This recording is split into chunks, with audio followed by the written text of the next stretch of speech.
envision my, call them golden years or whatever, to be spent out on the trails in the mountains, you know, and to think that not only could I not run, but maybe could I not do that with my wife and do something in nature outside that we love to do was kind of like a double whammy, you know, in some ways. And so just knowing that that all the options are still ahead of me is something that I didn't think was going to be possible when I originally got my diagnosis.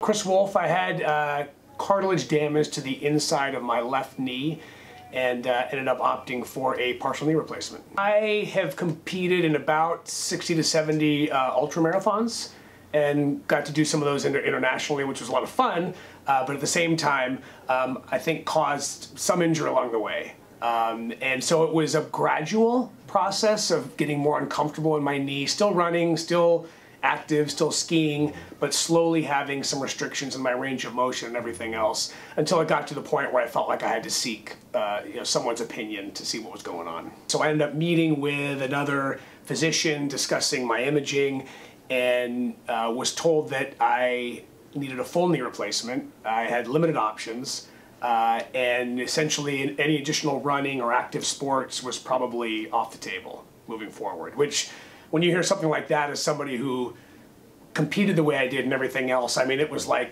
you know, part of your life potentially taken away from you.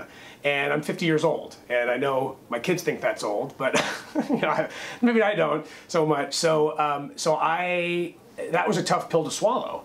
And interestingly enough, I ran into a really close friend of mine who was previously a patient of Dr. Stone's and said, and she saw me, I was pretty upset about hearing this news, and she said, well, did you meet with Dr. Stone? And I said, I don't know who that is. And she said, oh, he's in San Francisco, you should go talk to him.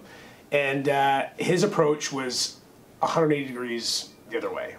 You know, it was, what do you want to do? Which nobody had ever asked me before. You know, what is it that you want to do? And I told him, and he said, well, our goal is to get you back to doing that. And looked at my imaging, we came up with a plan, and he felt confident, you know, given what the partial knee replacement could do for my injury specifically, that that would be the best option for me.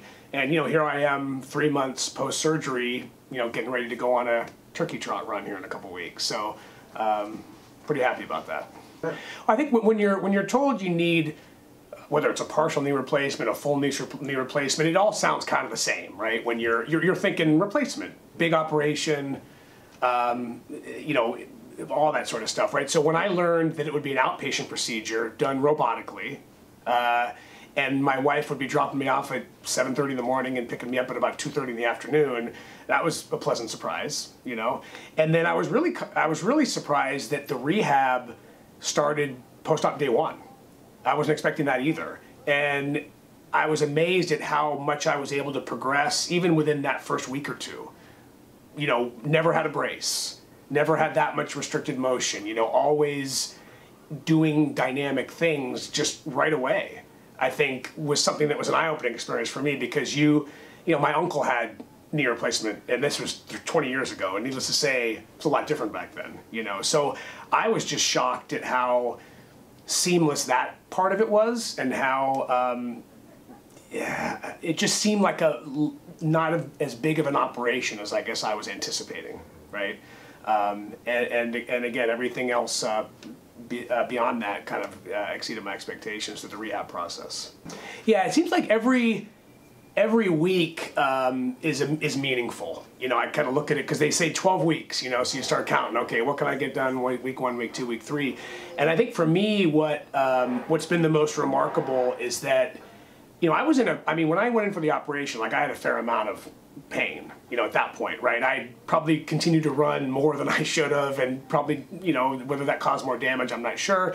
But during the rehab process, coming out of the surgery, and that specific pain from my knee injury was gone, like immediately almost, which was kind of crazy, you know. So then you're just dealing with the other, you know, general discomforts of surgery, right? Your range of motion and managing your swelling and things like that. But that's the thing that really hit me. I remember coming in and speaking with him just a few weeks after the operation, and because you're walking around already, you know, I was off crutches in 2.5 weeks, and I said that the amazing thing is that the area that hurt doesn't hurt anymore, you know, and that was amazing, I thought, you know, and then ever since then it just seems like, you know, it's very goal-oriented. I've been in a very goal-oriented rehab, so it's kind of like, hey, so this week we're going to focus on this, and then this week we're going to focus on this, you know. And now it's just exciting to kind of get into, having gotten into more kind of pre-running drills. They haven't turned me loose yet, but in anticipation of getting back to running, you know, being able to work that in is pretty exciting. So I feel pretty good about that because I've been rehabbing pretty aggressively, meaning like I can, you know, push myself pretty hard on a Peloton now. Hiking 5-6 miles, not a problem.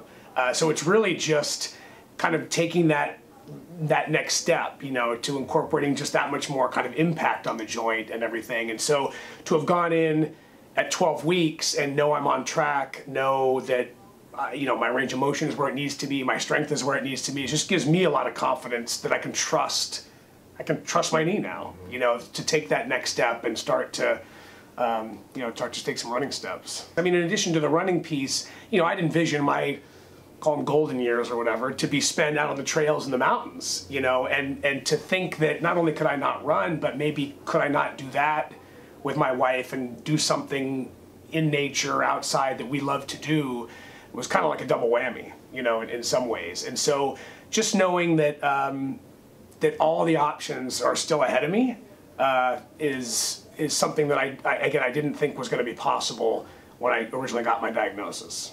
I think certainly if you're an active person, and probably really anybody, I think it's so important, having gotten the kind of recommendations and feedback that I got from other people before I came to the Stone Clinic.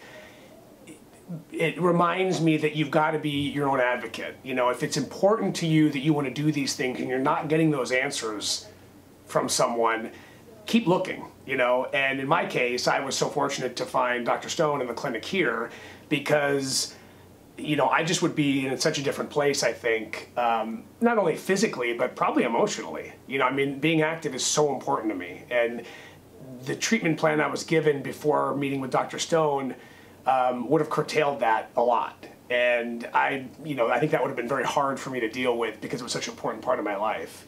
And so being an advocate for yourself, you know, doing your research, going out there and finding someone whose goals and treatment plans are going to be aligned with what your goals are, I think is the most important. And that's why, you know, in my first consult here, in the first 2 minutes, I was like, I found the guy.